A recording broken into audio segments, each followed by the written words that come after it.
Welcome to Forum 360, where our focus is a global outlook from a local view on your PBS channel. I am Leia Love, your host today, and joining us we have Patricia Smoot Wicks of PATHworks. Patricia Wicks has spent the last 24 years helping young adults move into their future successfully. She founded PATHworks 9 years ago, which is a youth development company. She focuses on developing young adults' purpose, attitude, tenacity, and hope. Today we will be discussing building hope relationships that will help us move forward and could possibly hinder us from being successful, as well as finding your purpose and your passion. This today will be Patricia, so thank you for joining us. Thank you for having me, Leah. Thank you. Awesome. So tell us a little bit about PATHworks and why you feel it was needed. Well, PATHworks, you mentioned, is developing our purpose, attitude, tenacity, and hope. And we believe that when we have those four elements moving, it works and we can be successful in our lives.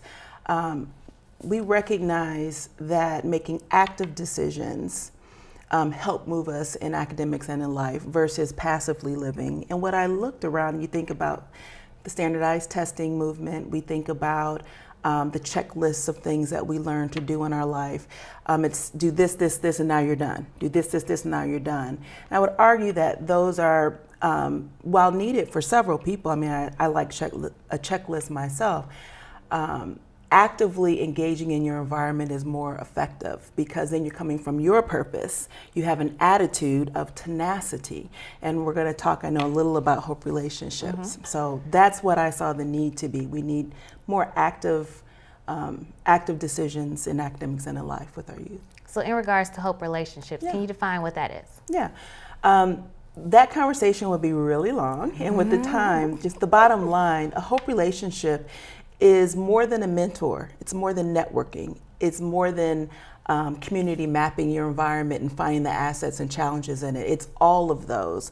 And the concept that PATHworks has developed is called hope relationships. A hope relationship is authentic. It's based on mutual respect. You get and give support. So there's a same value, different experiences and exposures. And you have shared expectations. So that's very quickly what a hope relationship is. Okay, so you did mention a mentor. How can one go about selecting a mentor? Again, very large, but in keeping with the idea of hope relationships and the idea of having active decisions. So it starts with myself. I am my first hope relationship. And you mentioned in the intro that they can help or hinder. And I argue that the hope relationships in our world help us as well as hinder us. You know, think of a mom who makes you wear that suit. You know, my friends think I'm strange, you know, because I came to this function or event. But when I get there, I learn to hold myself effectively. I communicate, I can shake hands, I can keep eye contact. And I make the grade, if you will. I get the scholarship, I get the internship because of that. So it helped and hindered. I argue that the hinder side of life is just as important as the help side, because where we build our tenacity, where we build our muscles, what we talk about, is through the challenge.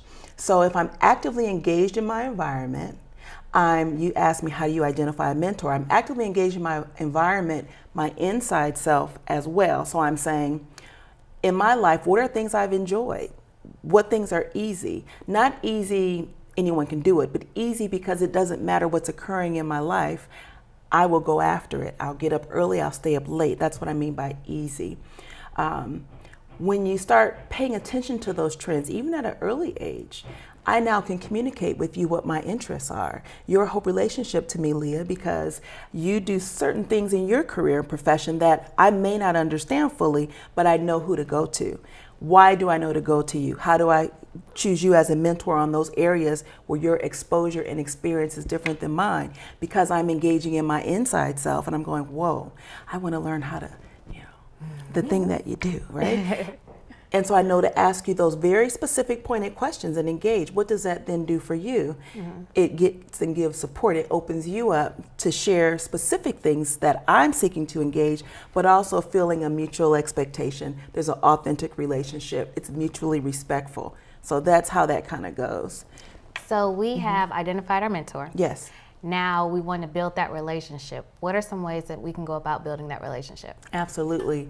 Go back to authentic and shared expectations. So once we've identified or established what those things are, how we maintain that relationship, people will say it's communication, right? It's communication. I would argue it's not just the I'll call you every Tuesday and I'll email you this, but deliberate, authentic, engaged experiences with one another. You may be someone that I see when I go to Chicago, right? And so I may see you once or twice a year.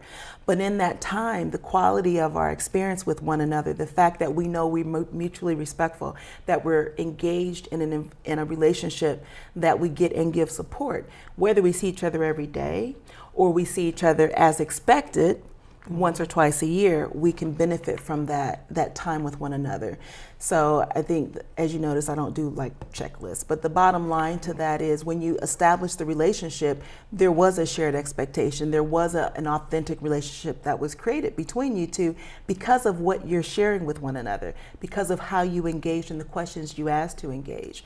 So now, as I call the long-term feedback loop, if you will, is the fact that before you end a conversation or a touch, you are preparing for the next time.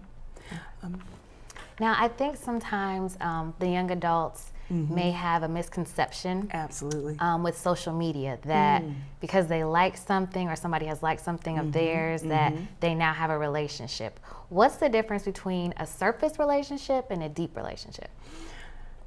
I appreciate that question.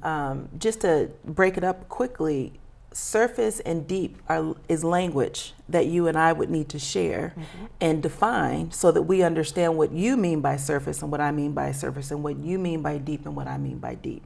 So with that being on the table, how I respond to that just from my semantics, social media is the epitome of a hope relationship. Okay.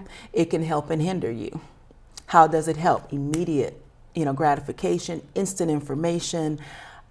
If you have a respected, person, like if you're on YouTube, you're on those different things, I go and watch you do something, I trust and respect you. So I can receive information quickly, I can act on it and go and know that it's for my good. So that's the help side. The hinder side, and this whole the like and impressions and things. The hinder side is the other side, number one, actually who they say they are, because I think there could be 50,000 Leia Loves out there, right? Because there's only one you, but they could use that name. Qualifying the information with maybe someone that you know in person, especially for young adults, but I would argue for adults as well. Many parents I get the privilege to work with, they're young people, and they'll give me information about what a school requires. And it's something simple as, well, what does an average mean? Mathematically, well, it means half or more exactly. So schools give you an average ACT score as an example. Every student on that campus does not have a 28. They don't. That's an average. It may skew one way or the other, but there's more to that equation than just this one number that everyone is losing their mind over. So to kind of close up that answer, social media is definitely something that can benefit us and assist us in understanding who we are and exploring that space. I argue that it also hinders, though, with the inability to really check the source. So you have to balance it. So in hindering, how can they move past that if they feel like they are being hindered in their relationship, but they just don't know how to clarify that or where they should go from there? It's funny because I just said call them, but you can't always do that, right? Dial the numbers, hello. Right, which actually again who is you are. Probably Yes. a better question. Yes. They see this person, they've Yes. identified them, Yes. and now they feel like they can have a meaningful relationship with them, but they don't know how to build that. They're only using the internet or things of that they've nature. got a surface relationship, but they want it to go deeper. So how would they engage in that? Well, I think that you're quiet for a moment and think about what it is you want out of this experience or this relationship and what you're offering this relationship. It's both. And so the value that you're bringing to the table needs to be thought about. It's not a straight subordinate, just give me your knowledge, because everyone can learn from each other. So once you identify that, if you are sincere, authenticity with your approach to the other person, if they're interested in engaging with you, you'll feel that. And that's the simplest way I can say that. You'll feel it, and you listen. You almost listen more than you speak, to allow them to share with you what their expectations would be. Be clear on that. Once you're clear on that, then you can move forward with how do we continue to maintain this. Switching to deep from surface is not a one-sided decision. It's both people. I mean, I have several people that I mentor and support and encourage, and they encourage me and I can't always add 15 more people. However, if you say, well, Miss Patricia, do you know something about this? I'm more than happy to share information, forward information to you, and now you're in my mind forever. Every time I see something that makes sense, I can do that. Well, the shared expectation is we're not going to lunch every Tuesday.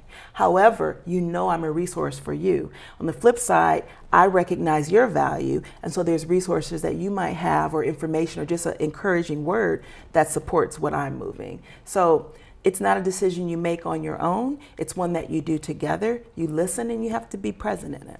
Okay. So if you are just tuning in, we are talking to Patricia of PATHworks today, and she's talking about building hope relationships and finding your purpose. So back to the youth and the young adults. Yes. Is there a difference when they are preteen, when they're young adult, when they're professional? Yes. Is there a difference in how they move in building these? Building hope relationships? Short answer, no. Okay. Because we're human beings. And we live, we're born, we live, and then we go on to where we believe we go on after death. And we're the same person. We grow, we develop, we create, we break down sometime. But all of that is part of life. We are living, we're succeeding, and we're failing, and we're living. I always tell people, keep breathing, right? Keep breathing. Yeah. And one of my mentors, I tell her, breathe through that straw. In other words, calm it down a minute, relax, and engage in the space thoughtfully so that you can make positive or active decisions. A preteen, let me flip it on you. It's not so much what that student or that young adult is doing, it's more what myself as the adult engaging with a young person is doing. Those different stages, youth developmentally, require, in my opinion, a different way of approach. A preteen really knows everything. However, they really need you to stand right next to them. There's a character called Darkwing Duck, and I talk about him all the time. He's kind of goofy, but he gets it done, even if it's not neat. And you don't see him theoretically. So that's what I mean. For a preteen, you're over here, but you really are a shadow with that young person, and you're offering them ideas, not to-dos. As they get older, you've given a young adult a foundation from which to work if we've done our job as the parent, as a guardian, as a mentor, as the person who loves this young person. In those older ages, that foundation we have to trust. And it's not that you go, you have to do it all, because they still need us to support their decisions and to give them, yes, that makes sense. No, it doesn't. Pray that the consequence that they get doesn't kill them. I always tell them, well, that consequence is going to hurt, but you're still breathing, so we'll keep it moving. And that was a challenge that they've learned from. So just to quickly sum that up, the foundation that we build is extremely important in recognizing that that young person's life isn't our life.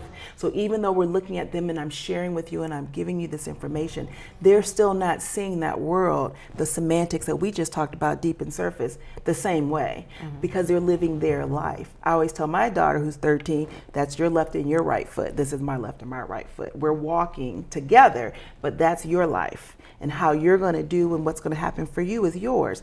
I'm responsible for giving the foundation, what we believe to be so. And then from there, you create your decisions, and then you're developing your purpose and your life. Okay. So that's kind of the mix. Now, to kind of close out building your hope relationships, what are some things that can destroy a relationship?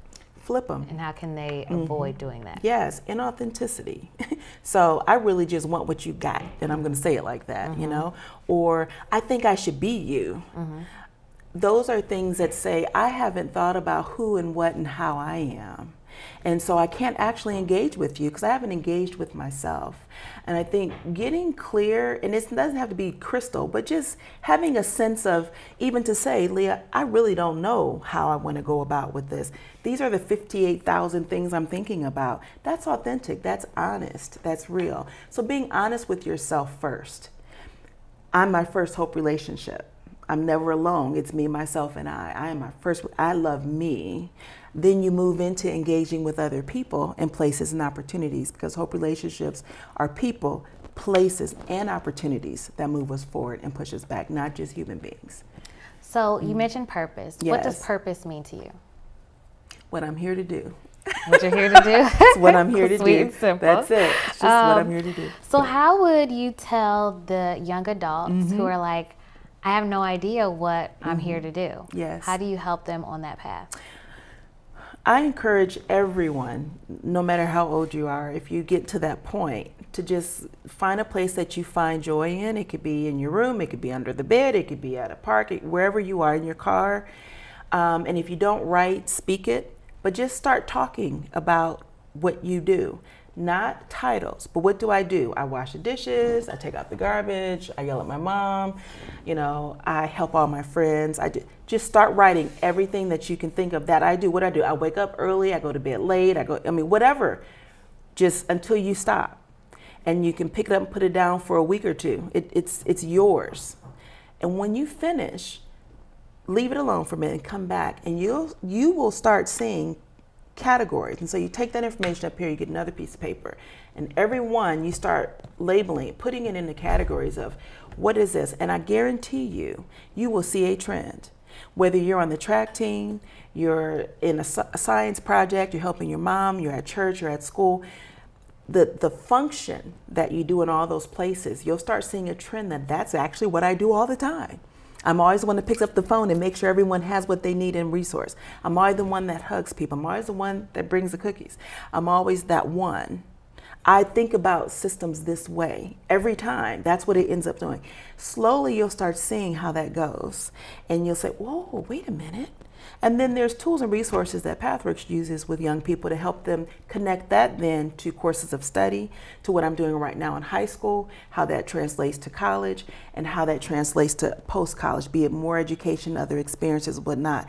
And the most important thing of that is helping that young adult, who could be 30-something, find their voice, so that when they're voicing, like you said at the beginning, identifying mentors or hope relationships, they have the voice, they have the semantics of their self to then be open to share that with others. So then you can go, oh, I do this part.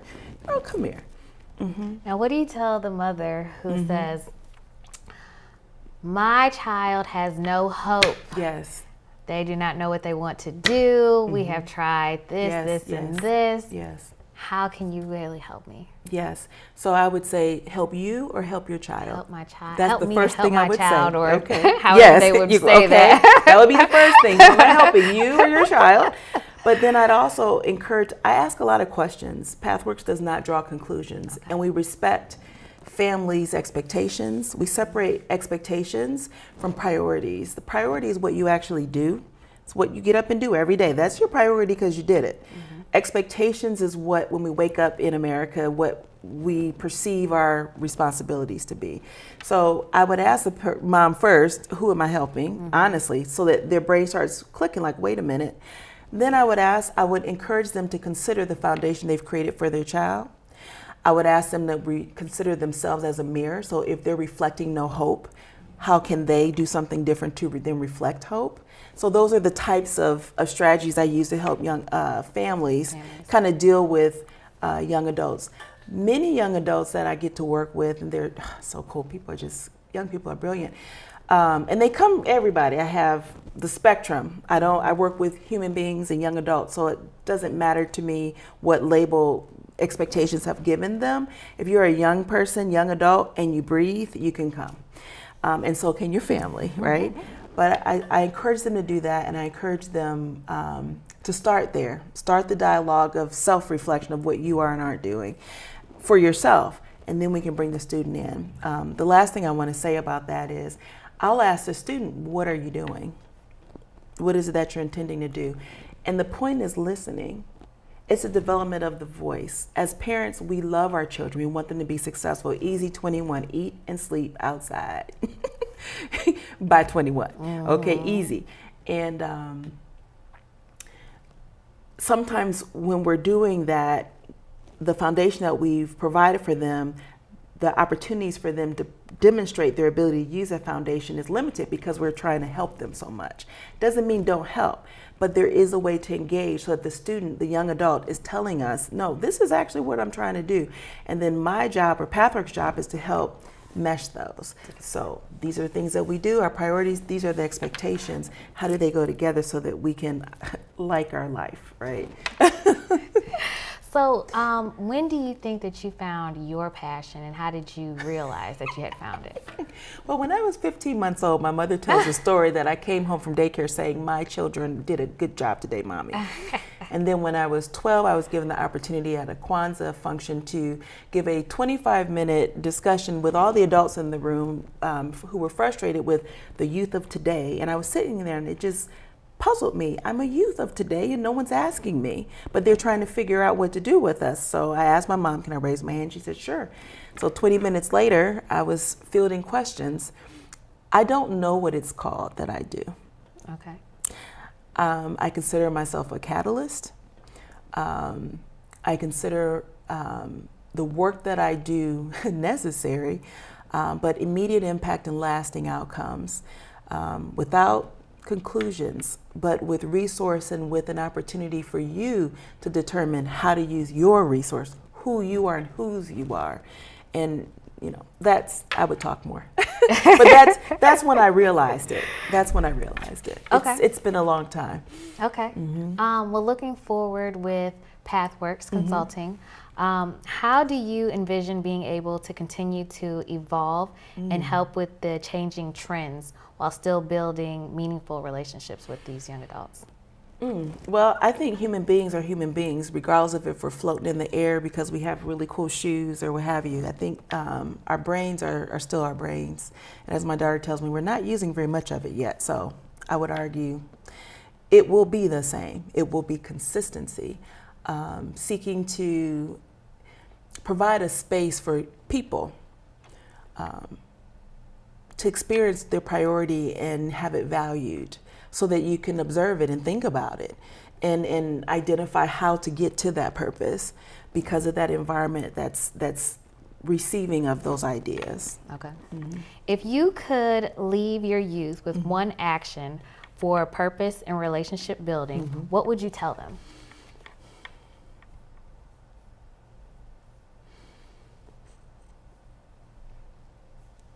I think the bottom line of it is know you. And once you know you, you can share it. And I really think that's critical. Because when you know you, you've looked at yourself. You've looked at the goods, the bads, the uglies. You accept who you are. And in that acceptance, it opens the opportunity to do more. Marianne Williamson has the poem about shining in our light. You know, and who are you not to be brilliant and amazing and all these things? And that resonates with me fully, and I share that with a lot of young people because at the end of the day, when I acknowledge my light, and that my light, I always tell people, you have 100% and I have 100%. We both have 100%. It's not 100% and you got 20 and I got 80. We both have 100%. So that light, shine it brilliantly. It dispels the darkness, but we need the darkness to know the light. So those are the types of things I'd share in their journey. And you're gonna succeed and live, and you're gonna fail and you're gonna live. Keep breathing.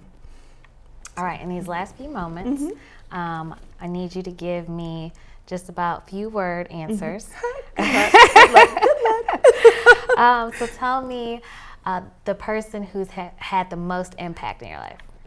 So clearly there's, historic figures, there's family figures, but I have to tell you my daughter Madeline Elizabeth Wicks undoubtedly impacted me the most, because we all know, well, some of us may know, theory is great, but practice is something else. And implementing theory into practice is something else. And she has, she's such a confirmation of God's gifts to us on this earth. and the things that she's seeking to do and the way that she thinks, I tell her I'm gonna start crying. That's weird. But the things that'll come out of her mouth are just amazing. I'm like, if you weren't my daughter, I would definitely want to know you. And see, so that modeling the behavior that we want to see. And people come up to us and buy our dinners because we're just having our engagement. They're like, okay, you just blessed me here, So she really has impacted me greatly. I see the truth to the things that I've been doing for 20 plus years. I mean, notwithstanding the students that still keep up with me on Facebook and Instagram and what have you, from my Chicago time and across to my team members. Yeah, she's just such a confirmation. Okay. I love that. Well, thank you. What is your favorite restaurant in Akron? Well, I do like pretty much any ethnic foods. I can't pick just one. Okay. But anything that is a unique culture, I will eat. I like food. I like to experience it. So unfortunately, there's not one favorite, but. All right, and how can people contact you if they would like to get more information? Absolutely. Well, we're currently registering for all of our summer activities, so you can always find us at www.pathworksohio.com. So PATHWORKS Ohio.com. All right. Well, I'm Leia Love, and thank you for joining us today on Forum 360. Forum 360 is brought to you with support from Electric Impulse Communications, Kim and Harvey Nelson, Rubber City Radio Group, Akronist.com, Hudson Cable, Medical Mutual of Ohio, Forum 360 supporters, and the Shaw Jewish Community Center of Akron.